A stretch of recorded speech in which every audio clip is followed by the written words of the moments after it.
में एक बार फिर एक युगल को निशाना बनाया गया है। जी हां, शहर के मेडिकल थाना क्षेत्र में एक युवक को अपनी मंगेतर से बात करने की सजा दे दी गई।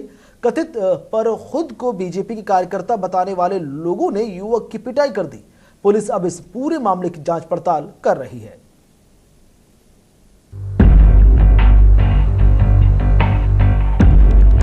शहर के मेडिकल थाना क्षेत्र के पीवीएस मॉल के पास अपनी मंगेतर को घर छोड़ने आए इस युवक और उसके भाई का ये हाल उन लोगों ने किया है जो खुद को बीजेपी के कार्यकर्ता और एंटी रोमियो दल के सदस्य बता रहे थे। पीड़ित युवक के मुताबिक पहले तो दो लोगों ने उसके और उसके मंगेतर के साथ बदसलूकी की और जब उसने इसका विरोध किया तो उसे बुरी तरह से मारा पीटा गया। सर, मैं अपने होने वाली वाइफ को छोड़ रहा था वहाँ पे केब ब्लॉक पे। वहाँ पे दो लड़के खड़े थे पहले से और उन्होंने बदतमीजी करी। कह रही हम मेरे से बात कर रही थी, कह रही हमसे ही बात कर ले। उसके बाद में हमारी उनसे बात हुई, हाथापाई हुई। मैडम ने बचाव करवा लिया। मैं इसे छोड़ने गया, वापस जब आया उन्होंने फिर हम पे हमला बोल दिया। 20-25 मिनट। कौन लोग थे वो? सर, वहीं केब ब्लॉक के सागर पोस्टवाल बीजेपी पार्टी के लोग थे। बीजेपी पार्टी के लोग थे और कहते हैं एंटी रोमियो दल चलाया है। किस लिए चलाया है? ये एक लड़की की सुरक्षा करने के लिए इतनी बड़ी सजा मिलेगी हमें? मेरा नाम प्रियंका है, मैं शास्त्री नगर में रहती हूँ। मेरे फियांसे हैं मिस्टर हरीश, वो अपने छोटे भाई के साथ मुझे ड्रॉप कर रहे थे। तेजगढ़ी से पिक करके गली के बाहर तक ड्रॉप किया। हम ऐसी कैजुअल बातें कर रहे थे। 2-3 मिनट हमने बात की, तभी बाइक पे सामने से 2 लड़के आए। वहाँ थोड़ा अंधेरा था तो छेड़ाखानी करने लगे, बोलने लगे उनसे क्या बात कर रही है, हम कभी हमसे बात कर लेगा, इस टाइप की बातें करने लगे। तो ये थोड़ा गुस्सा हुए, इन्होंने थोड़ा गुस्सा करा। मैंने कहा छोड़ो, बात खत्म करो, तुम मेरे को घर तक छोड़ दो, बात खत्म करो। हम जब चलने लगे उन्होंने हाथ भी पकड़ा। मैं तो फिर थोड़ी हाथापाई भी हो गई। मैंने फिर भी कहा चलो कोई बात नहीं, बात खत्म करो, बच्चे हैं। फिर हम घर की तरफ चल दिए। इन्होंने मुझे छोड़ा, मैं फिर अपने घर चली गई। फिर ये वापस आए तो इसके बाद इनसे लड़ाई हुई। बात केवल मारपीट तक ही सीमित नहीं रही। खुद को एंटी रोमियो दल के सदस्य बताने वालों ने युवती के साथ छेड़खानी की और उसके मंगेतर को उल्टा थाने पहुंचा दिया। मामला जब युवती के घर वालों तक पहुंचा तो युवती के पिता ने भी इस बात की तस्दीक कर दी कि दोनों की जल्द ही शादी होने वाली है।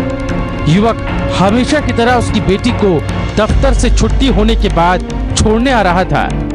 बेटा उस लड़की को उसके घर छोड़ने गया था। फ्रेंड है मेरे बेटे की, शादी भी होने वाली है। और जैसे वो घर छोड़ के चला तो वो लड़की के ऊपर जो इधर उधर के कुछ लड़के थे वो टोंट कसल लगे उल्टे सीधे। तो अब टोंट का उसने आप जानो विरोध आदमी करता ही है। विरोध करने पे वो 20-25 हो गए, लिपट गए। पूरी कहानी जब मेरठ पुलिस को मालूम पड़ी तो उस वाकये की पूरी तस्वीर साफ हो गई। बहरहाल पुलिस ने छेड़खानी करने वाले लोगों के खिलाफ मामला दर्ज कर लिया है और फरार लोगों की तलाशी शुरू कर दी है। लेकिन प्रथम दृष्टया जांच से जो भी प्रतीत होता है, इसमें जो दोषी लोग हैं उनके खिलाफ कार्रवाई की जा रही है और उस लड़की से तहरीर लेकर के हम उसमें कार्रवाई कर रहे हैं। सर, पीड़ित को ही बंद कर दिया था 1 घंटे तक आपके थानेदार ने, जबकि लड़की गुहार करती रही वहाँ, लेकिन फिर भी उसको सुनी नहीं। इस पूरे प्रकरण की जांच कराई जाएगी। यदि ऐसा हुआ है, यदि पीड़ित के साथ नाइंसाफी हुई है तो निश्चित रूप में इसमें कार्रवाई की जाएगी। यूपी में योगी सरकार ने एंटी रोमियो दल का गठन इसलिए किया है कि ताकि प्रदेश में महिलाओं की सुरक्षा हो सके। स्कूल, कॉलेज या दफ्तर से घर तक आने जाने में उसे किसी मंचले का सामना न करना पड़े। खुद सीएम योगी ने आगे बढ़ते हुए यहाँ तक कहा था कि सहमति से साथ बैठे या कहीं बात कर रहे प्रेमी जोड़ों या युवक युवती से कोई सवाल नहीं पूछा जाएगा। लेकिन पिछले कुछ दिनों में जिस तरह के वाकये सामने आए उसने तमाम लोगों में कई आशंकाओं और भय को पैदा कर दिया है। मेरठ में 2 दिन पहले भी एक प्रेमी युगल को उसके घर से बाहर खींचकर निकाला गया और प्रताड़ित करते हुए थाने तक पहुंचाया गया। हालांकि तब भी कार्रवाई करने वाले लोगों को मुंह की खानी पड़ी थी और इस मामले के आरोपियों को भी रण छोड़कर भागना पड़ा। सवाल है सरकार ऐसे लोगों पर कार्रवाई करने के लिए कब सचेत होगी। JK 24/7 न्यूज के लिए मेरठ से मनीष परासर की रिपोर्ट।